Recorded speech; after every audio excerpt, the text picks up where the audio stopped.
ఏంటక్క అసలు ఇలా పొద్దు నుంచి ఒక్క వీడియో కూడా పెట్టలేదు ఇంటికాడ ఉండడమే కానీ ఒక్క పని కూడా తీరిక లేకుండా వీడియో తీసి బయట ఎంత పని చేసినా యాస్ట్ అనిపించేది కానీ ఈ బట్టలు విండడే నాకు మా పెద్ద చిన్నోడు ఏం చేస్తాడంటే వీడియో తీద్దామని అంటే సో నేను ఇంట్లో పనులన్నీ కంప్లీట్ అయ్యేసరికి మంచిగా పడుకుంటాడు. సరేలే వీడియో తీద్దామని కెమెరా ఆన్ చేసినామా పిల్లల్ని పట్టుకొని వీడియోస్ తీయమంటే చాలా కష్టము. ఇంకా నాకేమనిపిస్తుంది అంటే ఇంకా వాడిని పట్టుకొని ఇంటికాడ ఉండే బాగా పనికి పోయిందే బెటర్. నేను ఎప్పుడైనా వీడియోస్ తీయాలంటే మాత్రం తొందరగా ఇంట్లో పనులు కంప్లీట్ చేసుకొని అయితే ఇంకా వీడియోస్ అయితే స్టార్ట్ చేస్తా.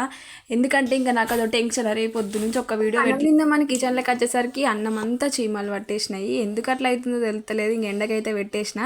ఇంకా మా చిన్నోడైతే ఇంకా బొమ్మకి అయితే అన్నం తినిపిస్తా అని వెయిట్ చేస్తుండు. పాప ఏం చేస్తుంది? పాప పోతింటారు పాప.